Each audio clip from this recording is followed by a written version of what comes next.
Everyone says Denmark is the happiest country in the world. I have lived here for 3 years and honestly, I don't feel that happy.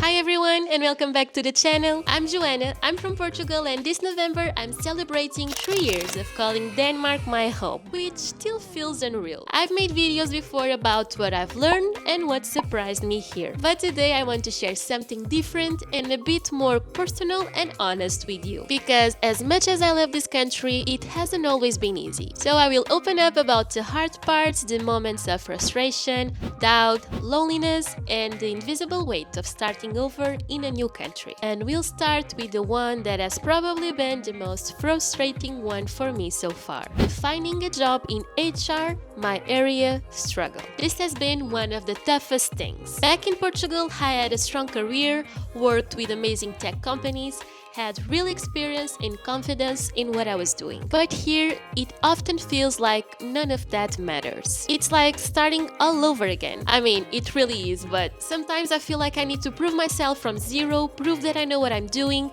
that I can add value, and that I deserve a chance. And that's hard because I know I can do it. I just need someone to give me that first opportunity. But in HR, language means everything. Communication, understanding, culture. Even in companies where English is the main language, Danish still matters a lot in the HR field. And that's usually when the door quietly closes. And that brings me to another big challenge I faced. One that also made me question myself a lot. The university disappointment. I applied to Roskilde University in February and I really believed it was going to work out. I spent weeks gathering every document, paid huge amounts of money to have them officially translated, visited the university several times to ask questions and double-checked every little detail. But in the end, I didn't get in.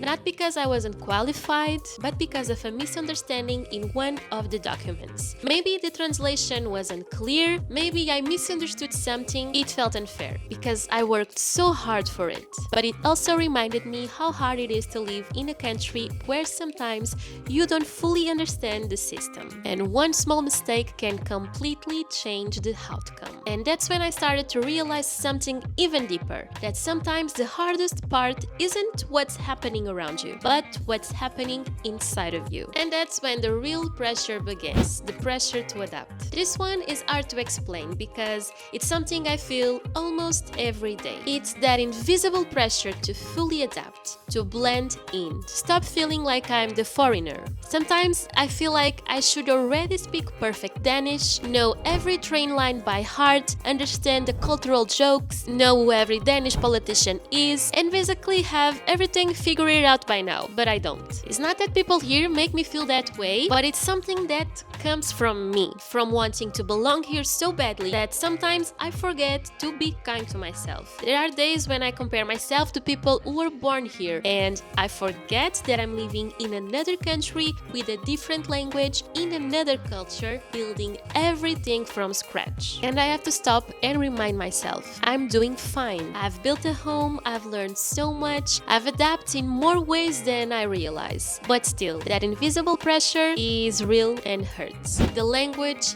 barrier. And of course, there's the language itself. Danish is not an easy language to learn. You can live here for years and still feel like you are not improving fast enough. For me, it's been a long and slow process. And I'll be honest, I didn't have the best teacher in the beginning, which made it harder and really demotivated me. On top of that, under the new rules, even though the government offers language lessons for the first 5 years, we have to pay a deposit and money that's only refunded if everything goes well. Unfortunately, in my case, it didn't, so I didn't get that money back. Honestly, I understand that. I think it's fair. There were days I wanted to give up completely, but I also know that learning Danish is the only real way to feel like I belong here. So even if it's hard, I keep going, step by step, mistake by mistake, because every time I understand a new word, it feels like a tiny victory. Then there's the loneliness. Denmark is calm, quiet, and peaceful, but sometimes it's too quiet. I miss the warmth of Portugal, the spontaneous dinners, the long nights talking and laughing until 2 a.m. with friends,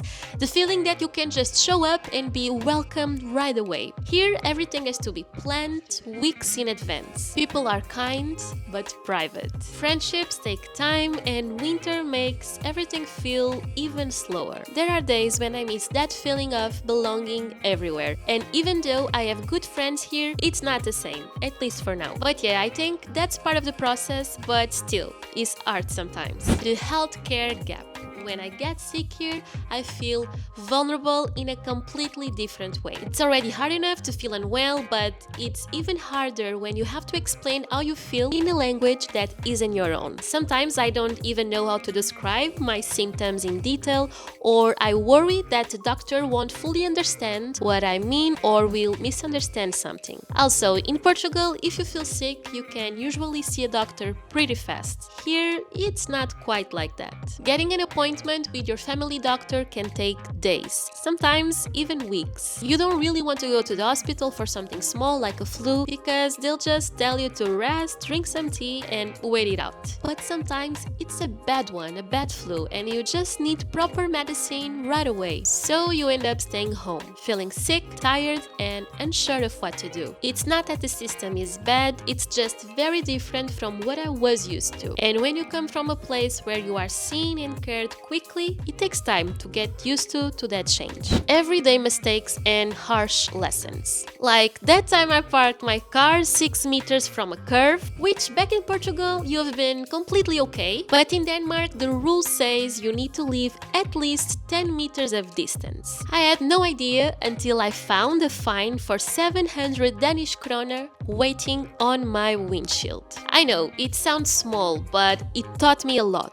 Here there are rules for everything, and no one will tell you. You just learn by sometimes unfortunately breaking them. These little mistakes used to frustrate me so much, but now I see them as part of the process, and every time I messed up, I learned something new. And that's how I'm building my life here, slowly, one lesson at a time. But despite all of this, I wouldn't trade it for anything. Denmark has given me peace, safety, and a quality of life I never imagined. It's not perfect. It's not easy too, but it's home now. And I know that one day raising a family here will be one of the best things we could do. Because even with all the challenges, this country has made me stronger, more independent, and more grateful for everything I have. Moving abroad doesn't fix your life, it changes it. And sometimes that change hurts before it feels right. So if you are watching this and struggling in a new country, you're not failing, you're just adapting. Please don't forget to hit the subscribe and like buttons. Thank you so much for watching, and I hope to see you in the next one.